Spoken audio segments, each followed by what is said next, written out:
Today, I'm going to be showing you the best possible settings that you need to be using in Black Ops 6 Zombies. Now, of course, a lot of this is just going to be things that you just should be using, like I said, but another set of them are going to be your personal, like down to what you personally like in a Call of Duty Zombies game and what you want to see on your stream, mainly when it comes to the HUD, but we'll get to that in a bit. But with that said, let's not waste any more time, drop a like and subscribe, and let's get into this. So the first set of settings we're going to go over is actually your controller settings. And these first two we're not really worried about. And we're going to move over to movement. And the first thing you want to do is this top setting, tactical sprint. And you want to move this to tactical sprint assist. This is the best one. It's just by far, it's been in the game for a while now. I don't really think I need to explain it. Instead of having to click your L3 or LT button, you just move forward and it automatically sprints for you. Now, one thing you need to make sure is that you need to drop this down to show more and make sure this is at 0. That's very, very important because it just is trash if it's on 0. And also put both of these on. The next thing that's important is going to your slide/dive behavior. Now, what I like to do is tap the slide because you're going to slide more than you dive. It just makes it where you tap the slide and hold the dive, because I still want to dive sometimes, but I just want to know the difference between the two, especially in zombies where sometimes you have to slide some tight corners when it comes to like a horde of zombies in the way. You could easily just tap the slide instead of anything else.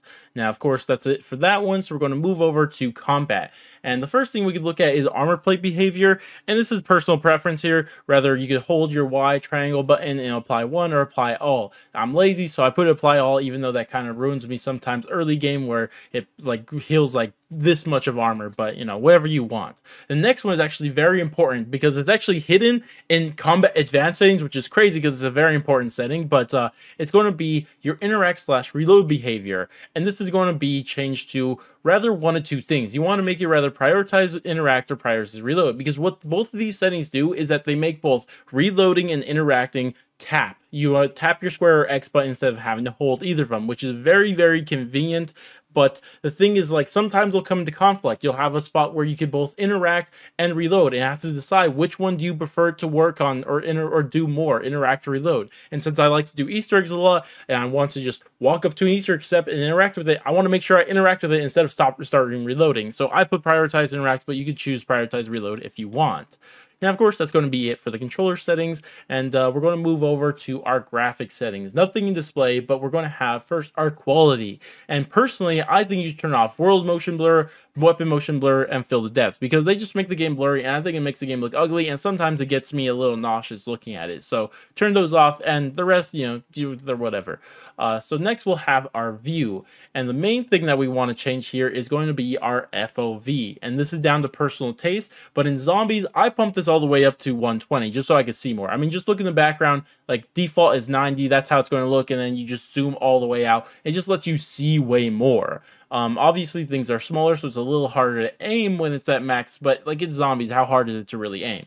And then just make sure this is affected and wide also. The last thing in this setting is going to be your camera settings, and you want to move this all the way down to 50 because this is your camera shake settings. So whenever there's an explosion, recoil, you jump off something, anything that makes your camera shake, this just makes it shake less instead of having 100 at default. So just use that. Definitely the best thing to do. The best thing you could do here. And that's going to be it for our graphics. But this brings us over to our interface, and a lot of this is actually coming down to personal taste, so keep that all in mind. But regardless though, they're not really going to mess around with these first two. We're just going to go all the way down to HUD. Now the first thing I want to point at is actually the zombie health bars and zombie damage number. So obviously if you have them on, let's just find a zombie. You're going to, boom, it's going to say 150, you're going to see a zombie health bar, whatever. If you want to turn that off, you can easily right there. Personally, I like those two things on, so I leave them on, but again, whatever you think. But then we have the really big new change, and this is going to be your HUD preset. And of course, this is going to have it however you want. There's the standard one, the one I prefer, but you can move that even down to this setup, or even the classic setup. This is going to be like the Black Ops 3 setup, kind of. It's supposed to look like that. But just scroll through these until you find whichever one you like. And make sure you do this one in-game, because if you're in the menus, you can't see an example of this. So change this setting in-game. Obviously, from there, you can change the opacity and scale of things. You can make things way bigger. Like, for example, you can make the minimap all big like that, all stuff like that. You just change it however you want here. But actually, I like messing with the opacity of things in a different spot of the settings. And this is going to be still an interface, but instead it's going to be scrolling all the way down here.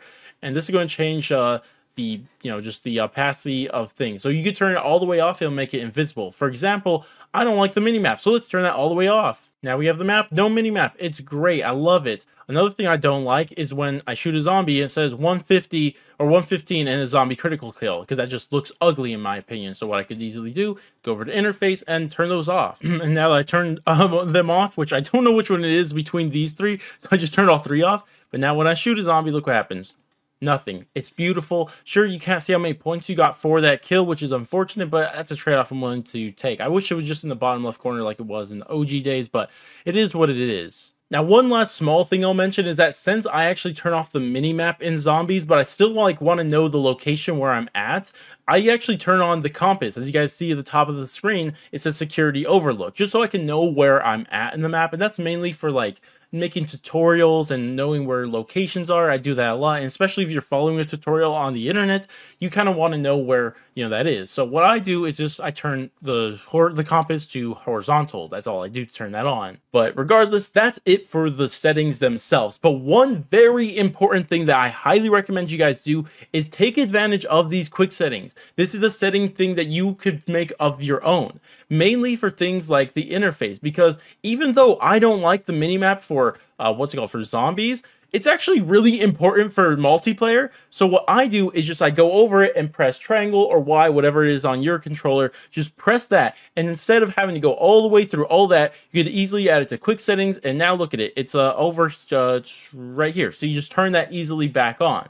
And this applies to another thing. Another one I would recommend putting here is going to be like your FOV, or this one prior, like your interact behavior. Because the thing is, personally, when I jump from mode to mode, I actually prefer prioritize reloads for multiplayer. So instead of having to go all the way through all the settings, I just click my quick settings and it's right here. And any settings that you're going to swap a lot, especially between game modes, put them here. It's the best and most convenient thing you could do. But that's going to wrap it up for this video. Thank you guys all so much for watching. Like I said at the start of the video, if you found it useful, drop a like and subscribe. But I'll catch you guys in the next one.